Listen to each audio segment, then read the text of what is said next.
Gusto mo bang matutong magpilit ng equal position? Gusto mong maging member ng Pilit Boys team? Panoorin nyo ang technique na ito.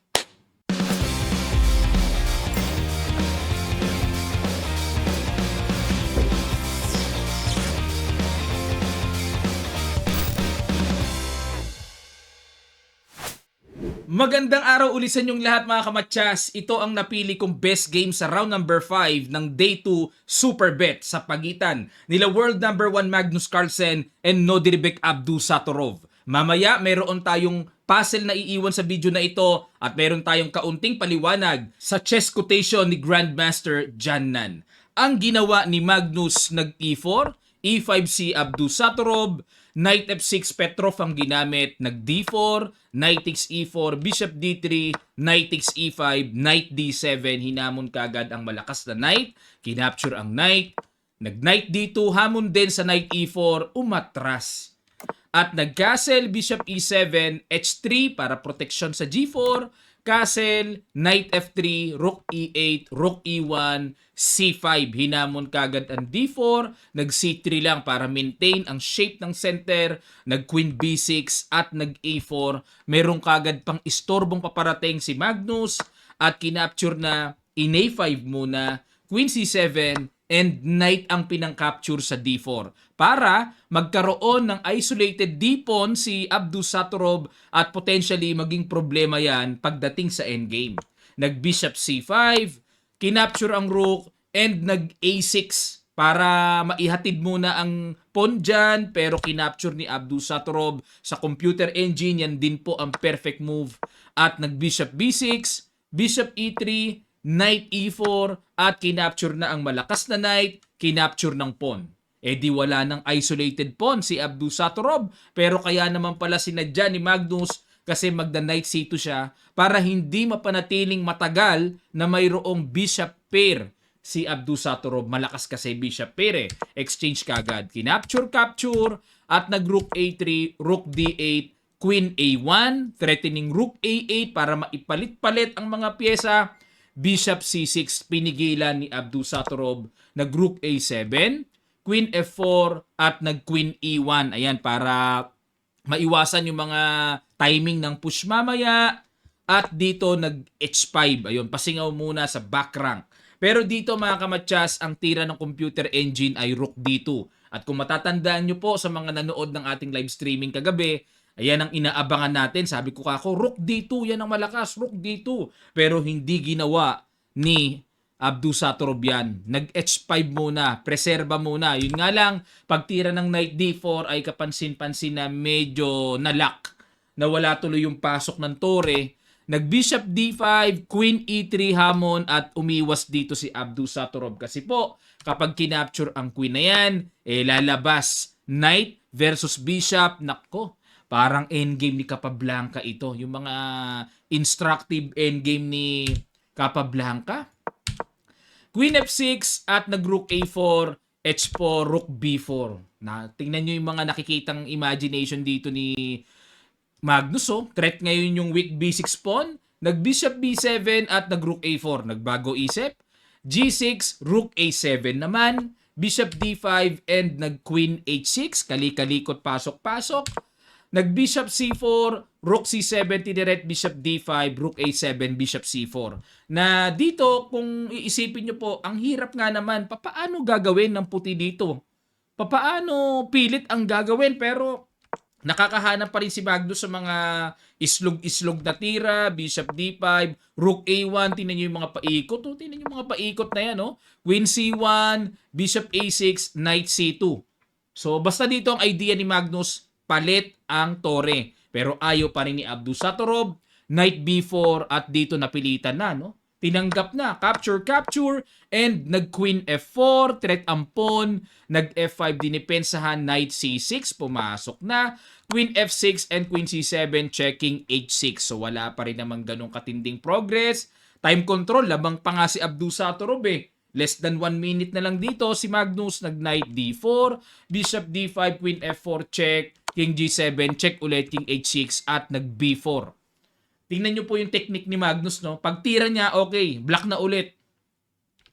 nag F4. Eh di wala na rin Queen F4 check kasi occupied na ng pawn.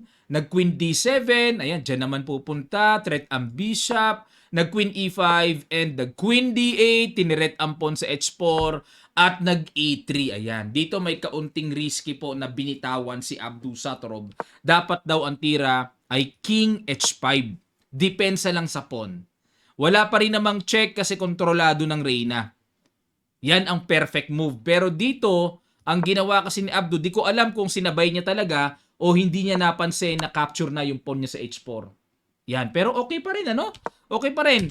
Playable pa rin ang black dito kasi strong ang pass pawn.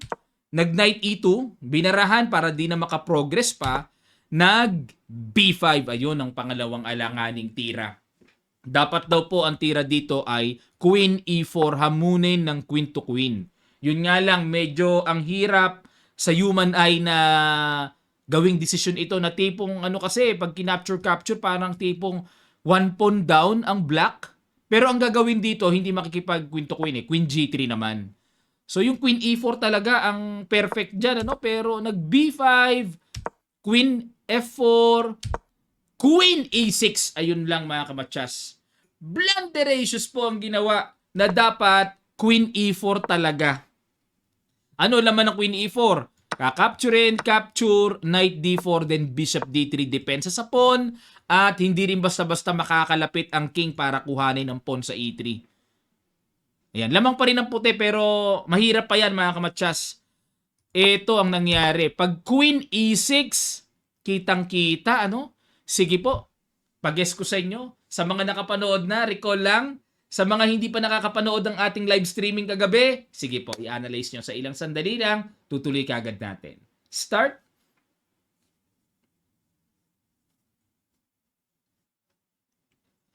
Maraming salamat po mga kamatsas. Queen D4 check, King H7, Knight F4, may ganyan na pala. Na dito, makukuha ng buong buo yung bishop.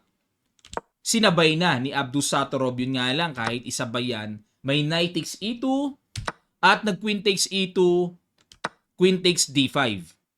May bawi din sa B5 kung Queen E1 check capture. May laging may kagat eh. Check dito, check. G3 dito muna. And nag-Queen D4, Queen E2, King G1. Ayan, no, pumupwesto-pwesto muna si Abdusattorov. So, 2 pawns down si Abdu pero ito po ay Reyna kasi to eh. Queen ang usapan. Tricky endgame ito. Kaya kailangan ingatan din ni Magnus Carlsen yung mga squares na tatakbuhan para hindi makapenetrate ng perpetual check. Kasi hanggang draw na lang naman dito si Abdusattorov eh.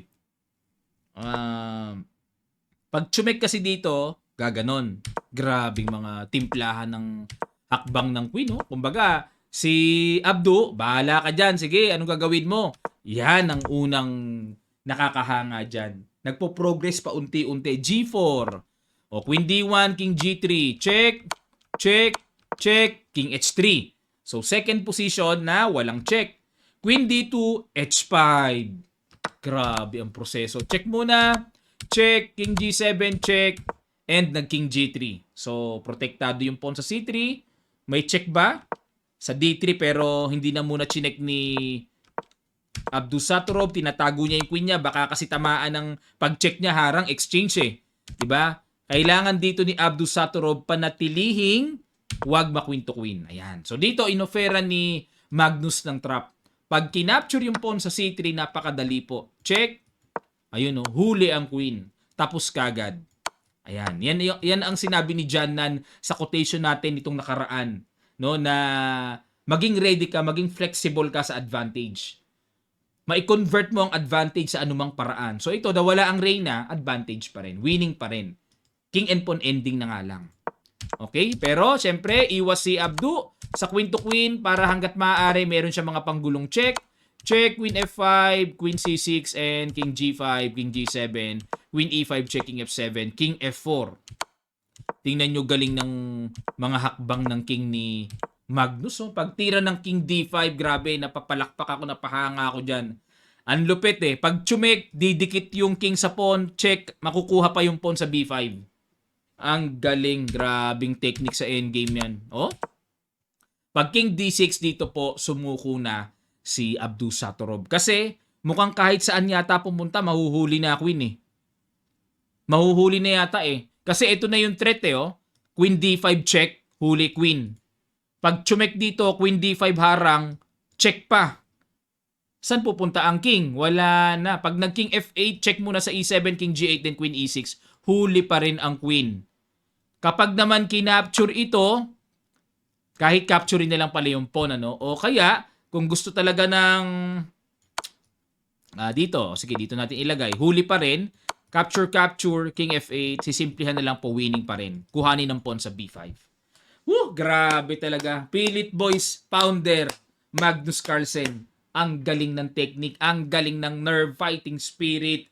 Matututo ka talaga dito ng mga gapang-gapang kung papaano mamilit. Ako, nakakapulot ako kay Magnus eh. Ganun pala yung mga tamang control kung papaano magpilit. Kasi kung ako mag-handle lang puti, mga kamatsats, baka matabla pa. Totoo yan. Kasi nerve and then yung knowledge how to control the position na maiwasan yung mga angulo ng perpetual check sa queen ending na most tricky ending. Ang queen ending, mga kamatsas. Grabacious. Galing, no? Okay. At ito po ang iiwan nating bagong puzzle. So patawarin nyo muna ako sa shoutout ngayon. Babawi ako sa susunod. Puyat kasi. May hinahabol pa ako na tulog. Ito bagong puzzle natin na iiwan sa video na ito. It's why to play. Find the most effective way para magkaroon ng magandang resulta ang puti. Okay, paki-analyze nyo po. At tungkol naman sa quotation ni Grandmaster John na nang sabi niya, don't resign unless you are really sure the position is hopeless. Ayan. Kasi meron kasing nagre-resign na na-overlook. Meron pala siyang depensa, meron pala siyang tira na pa-resign. Kasi nadadala ng nerve niya, nauunahan kagad ng hopeless feeling, no? Yung feeling na talo na. Dapat lagi tayong curious. Okay, losing ang position ko, pero meron pa bang milagro? Sa chess kasi may mga milagro talaga eh, na hindi mo akalaing kulang ka na sa pyesa, pero panalo pa. May mga ganong tricky position, mga kamatsas, na dapat bago ka mag-resign, make it sure na ang position totally na check mo, hopeless ka na, resign ka na. Pero kung meron ka pang mga tipong last shots na pang swindle, huwag mo munang isuko. Baka manalo ka pa o baka maisalba mo pa ng tabla. Okay, so yan po ang ating chess motivation for today. Maraming salamat po sa mga naghahanap ng ating merchandise. Punta lang po kayo sa Shopee. Nandun ang Kamatsas merchandise. Pili lang po kayo ng ating mga products. Papadala namin sa inyo door to door. Maraming salamat. Magkita-kita pa tayo sa mga susunod pang chess updates.